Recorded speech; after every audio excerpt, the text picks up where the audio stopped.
down at the dockside at Tilbury, about 25 miles down the Thames from the Tower of London.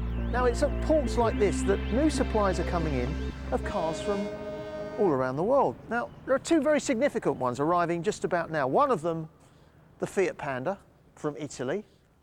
This one, not quite so easy. It's a Rover, and it's just been shipped to Britain.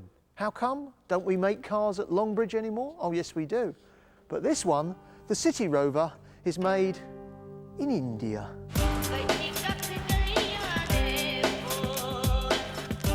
The talents of that particular subcontinent brought the famous Balti to these second city streets. And now I guess Birmingham's MG Rover must be hoping their Indian takeaway can equal that success story. You know, the 1.4 litre engine chugs along quite nicely. It's pretty noisy, there's a bit of a whine to it. I can live with that. But I'm not sure that I actually feel that confident about what I've got beneath me. CityRover and Fiat Panda prices start at around £6.5 grand, but this CityRover Select will cost you nearly £8. This makes me feel like I'm driving not an early Korean car, for example, but more like an East European car. I'm talking about a sort of Lada type car, a Dacia type car. They were East European marques that never really cracked their cheap feel, their quality problems. And while this is better in terms of quality, it does have that kind of feel to it. There are plenty of cars in this modest price league with great build quality and cutting-edge features. Sadly, though, the CityRover isn't one of them. I mean, just the feel of the switches. I'm hearing all sorts of strange noises here just by adjusting this. I mean, all very, very tacky and cheap and nasty, quite frankly. You know, if that was a kid's toy, it wouldn't be a very high-quality kid's toy. Well, there's only one word to describe the interior of this car, and that word is woeful. I don't mind cheap, I don't mind plastic, but when it's fit and finish like this, that apart from the huge gap, the thing is moving around, and all these little touches here, it's all very, really tacky and nasty and low-grade plastic. I keep criticising this car, but I want you to bear in mind two things. One, it wasn't built by the production line workers at Rover, so therefore this is not a criticism of Longridge workers. And two, there is a place for this car.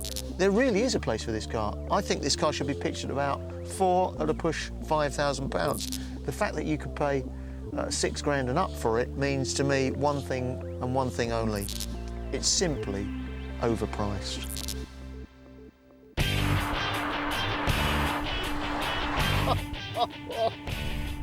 I never ever thought that I would climb into a Fiat, a bottom of the range almost Fiat Panda, £6 grand, and feel like I'm in a limousine, but it's all relative, isn't it? Let's come back down to earth, shall we? This is a humble Fiat. It's an inexpensive Italian car with an inexpensive interior. There's your usual acres of plastic inside, but by comparison, this looks like it's been done by a master craftsman. It's all about fit, finish, and quality of design. This is much more of a city car. This is much more of a car for London or Birmingham. This is a car that you can happily bomb around tight city streets, or equally thrash down a motorway or chug down some country lanes as we're doing at the moment. This car's funky, it oozes style. It's a car for the 2000s, not the 80s. Now, Rover would argue that, yeah, but it's in a different class. Yeah, it certainly is in a different class. It's in a higher class. It's in 2 classes higher. Nothing would please me more than to praise this car, but if I did, I'd be lying to you and indeed to the Rover Car Company. If you do want to go and buy one, well, that's up to you. You won't be making a terrible, terrible mistake. Be my guest, go and buy one. It's just that I wouldn't. I certainly wouldn't, if it was my money. Well, you know, I've been doing back-to-back comparisons between similarly priced cars for for years, if not decades, but never before has the conclusion been so easy to arrive at. Without doubt, the CityRover wins it hands down, at least in terms of spaciousness and size. It's a bigger car than the Panda. In terms of appearance, well, neither of these cars are great looking, they're both all right, but I'd call it a draw.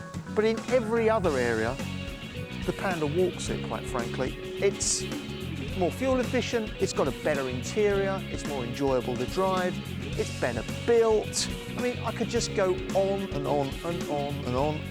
I've got to say this also, this car goes back to the service bay every 12,000 miles. This one has to go in every 6,000. It's a walkover. Winner, loser.